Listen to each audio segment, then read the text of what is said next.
अम्बे तू है जगदम्बे काली, जय दुर्गे खप्पर वाली, तेरे ही गुण गाए भारती। ओ मैया हम सब उतारे तेरी आरती।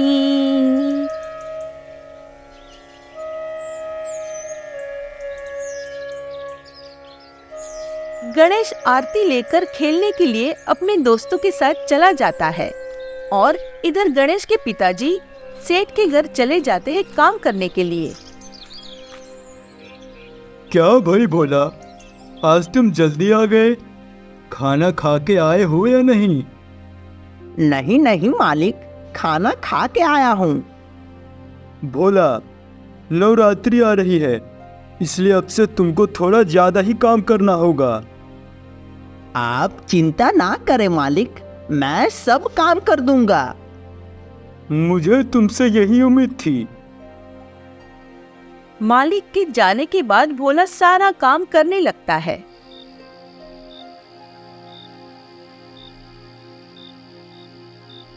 मालिक, आपने जैसा बोला था मैंने सारा काम कर दिया। अरे वाह, तुमने तो कमाल ही कर दिया भोला। मैं तुम्हारे काम से बहुत ही प्रसन्न हूँ। मालिक, अगर कुछ पैसे मिल जाते तो। हाँ हाँ, क्यों नहीं। फिर तुरंत भोला को 500 का नोट निकालकर दे देते हैं और भोला पैसा लेकर घर वापस आ जाता है। अगली सुबह। अच्छा जया, मैं जरा सेठ के यहाँ से होकर आता हूँ। ठीक है, उधर से आते वक्त सब्जियां लेते आइएगा। भोला सेठ के घर निकल जाता है और गणेश अपने दोस्तों के साथ खेलने के लिए चला जाता है। मालिक, आज थोड़ा बाजार से कुछ सब्जियां लेना है, इसलिए हमें छुट्टी चाहिए था। अरे भोला, तुम भी ना, मैंने तुमसे कहा ही था कि तुम्हें जब भी किसी काम की आवश्यकता आन पड़े तो काम पर मत आया करो। नहीं नहीं मालिक, आप कैसी बात कर रहे हो? कम से कम पूछ तो लेना पड़ता है ना। तुम भी ना भोला, एकदम भोला ही रहोगे। ठीक है, अब तुम जा सकते हो। हाँ, ये लो आज का तनख्वाह। मालिक, आज सिर्फ 500 ही हुआ। लगता है गलती से आपने एक नोट ज्यादा ही दे दिया।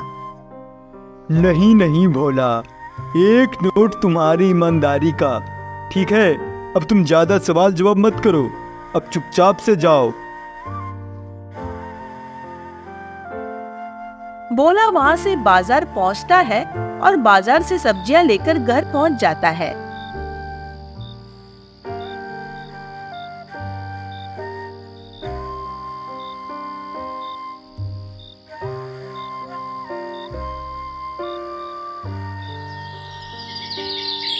अगले दिन भोला सेठ के घर पहुंचता है, लेकिन वह देखता है कि मालिक के घर के पास काफी भीड़ इकट्ठा होती है।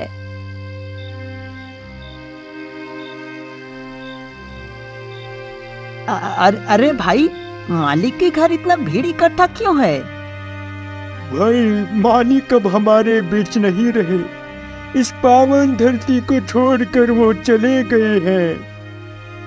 क्या? ये तुम क्या कह रहे हो? हाँ भाई, मैं सच कह रहा हूँ। भोला खुद जाकर देखता है। वो ये देखता है कि मालिक सच में ही दुनिया छोड़कर जा चुके हैं।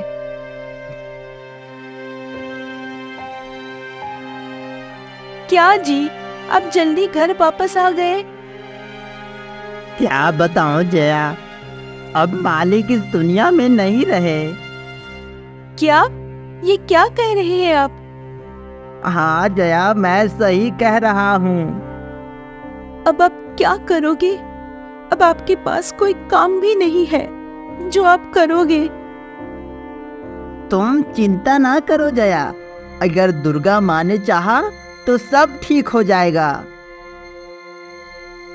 भोला उस दिन के बाद से अपने खेतों में सब्जियां उगाने लगता है और बाजार में बेचने का काम करने लगता है। ले लो ताजे ताजे सब्जियां, हरे हरे सब्जियां, आओ भाई आओ, ले लो। क्या भाई साहब, सब्जी ताजी ताजी है ना? भाई लीजिए ना, 40 रुपए केजी आलू है। ठीक है, 1 केजी टमाटर और 1 केजी आलू दे दो। भोला उस व्यक्ति को सब्जी दे देता है और वो सब्जी लेकर वहाँ से चला जाता है और इस तरह से भोला की सारी सब्जियां बिक जाती है। क्या जी, आज का बाजार कैसा रहा? अब क्या ही बताऊं जया, आज का बाजार तो काफी अच्छा था। हमारी सारी सब्जियां ही बिक गई। अगर इसी तरह से चला तो हम बड़े ही धूमधाम से नवरात्रि की पूजा कर पाएंगे। हाँ तुम ठीक कह रही हो। अच्छा चलो ठीक है, अब जल्दी से मेरे लिए खाना निकालो, मुझे बहुत जोर से भूख लगी है। हाँ, अभी निकलती हूँ। जया खाना निकालकर भोला को दे देती है और भोला खाना खाकर सो जाता है।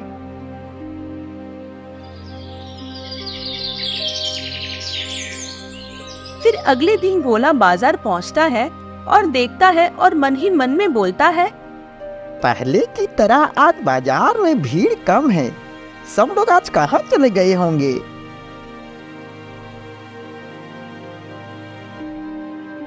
भाई ये सब कैसे दिए? भाई लीजिए ना, 40 रुपए केजी आलू है।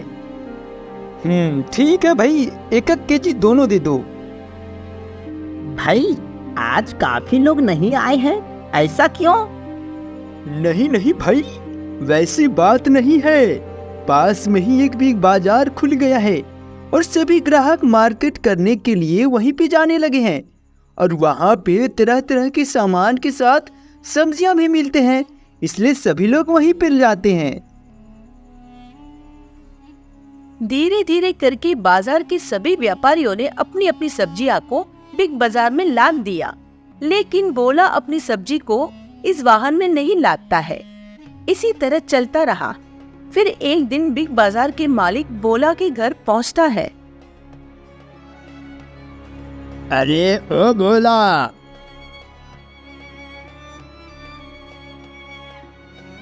जी कहिए। ये मैं क्या सुन रहा हूँ भोला, तुम बिग बाजार में अपनी सब्जियां बेचने नहीं जाते हो?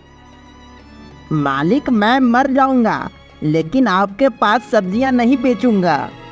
लेकिन भोला, बाजार के सभी लोग मेरे पास सब्जियां बेचते हैं, सिर्फ तुम्हें छोड़कर। नहीं मालिक, आप लोग हमारे साथ बहुत ही अन्याय कर रहे हैं।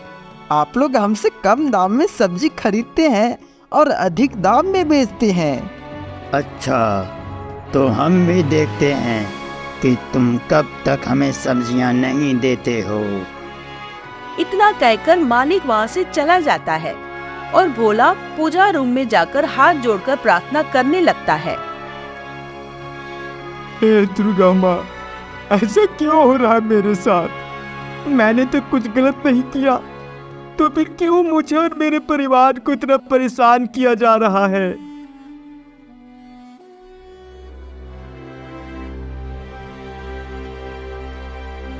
अरे भाई, क्यों बेच रहे हो लालची लोगों को अनाज? अरे भोला भाई, हमें सब्जी के अच्छे दाम मिल रहे हैं, तो बिग बाजार को देने में क्या दिक्कत? तब तक वो लोग जो हमसे सब्जी खरीद रहे थे ना, वो सब बिग बाजार जाने लगेंगे, तो फिर हमसे सब्जियां कौन खरीदेगा? तुम जो कहो भोला भाई, लेकिन अभी तो फायदा हो रहा है और जब सस्ता होगा तो देखा जाएगा। भोला को जो बातें समझ में आ गई थी वो बाकी लोगों को समझ में नहीं आ रहा था। भोला के पास कोई ग्राहक नहीं आया। तभी वहाँ पर एक बूढ़ी माँ आई। बेटा, मुझे 1 किलो आलू चाहिए था, तेरे पास है ना? हाँ हाँ माँ जी, ताजे ही आलू हैं। लेकिन मेरे पास पैसे नहीं है। बेटा, मुझे तुम मुफ्त में दे सकते हो क्या? बेटा, मेरे घर में खाने के लिए कुछ भी नहीं है। मुफ्त में? ठीक है, ले जाइए माँ जी। भूखी पेट सोने का दुख तो मैं भी जानता हूँ। ये लीजिए। तेरा बहुत बहुत शुक्रिया बेटा। दुर्गा माँ तुझे बहुत सारी धन दौलत दे। सब्जी लेकर बूढ़ी माँ वहां से चली जाती है। भोला ऐसे ही दिन काटता गया। फिर उसके पास एक आदमी एक बार वहां आता है। हाँ भोला, अगले हफ्ते मेरे बेटे की शादी है। उसके लिए मुझे बहुत सारे सब्जियां चाहिए था, लगभग यही 5 लाख रुपए का। कि क्या 5 लाख रुपए? हो जाएगा मालिक, लेकिन आप बिग बाजार से ना खरीद कर मेरे पास क्यों आए हो? सुना है बिग बाजार वाले सब्जी को ताजा रखने के लिए दवाई मिला रहे हैं। मुझे ताजे सब्जियां चाहिए भाई, तुम्हारे पास हो जाएगा ना? हाँ हाँ मालिक, हो जाएगा। भोला और श्याम की बात को एक गुप्तचर सुन रहा था, और वो गुप्तचर और कोई नहीं बल्कि बिग बाजार के मालिक का आदमी था। गुप्तचर ये सारी बातें अपने मालिक को बता देता है। अच्छा, तो ये बात है। अब उससे बदला लेने का सही वक्त आ ही गया है, और 5 लाख की भी तो बात है।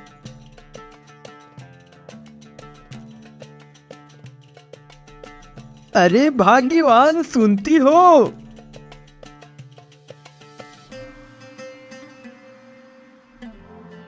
क्या हुआ जी? अरे भाग्यवान, अब हमारे अच्छे दिन आने वाले हैं। लेकिन ऐसा क्या हो गया? कहीं लॉटरी तो नहीं लग गई? ऐसा ही कुछ समझो। मुझे ढेर सारे सब्जियों का कॉन्ट्रैक्ट मिला है, और वो भी 5 लाख का। क्या जी, 5 लाख रुपए? हाँ भाग्यवान, 5 लाख रुपए। रात का समय हो जाता है। बिग बाजार के मालिक को और कुछ लोग भोला के खेत में से सारी सब्जियां तोड़कर अपने साथ ले जाते हैं।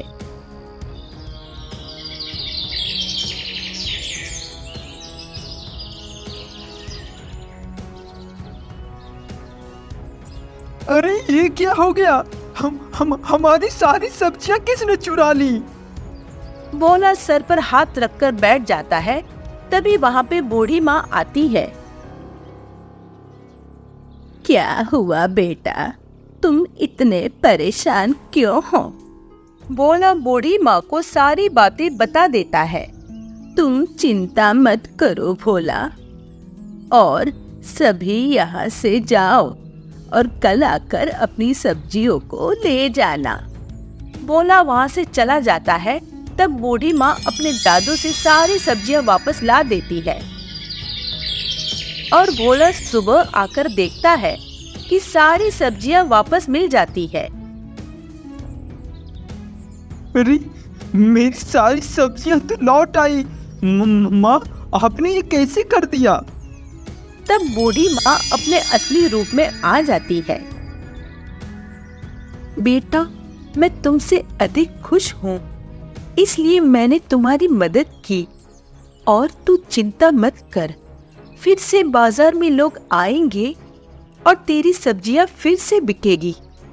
तथास्तु। इतना कहकर माँ अदृश्य हो जाती है, और भोला सारी सब्जियां लेकर कॉन्ट्रैक्ट को दे देता है।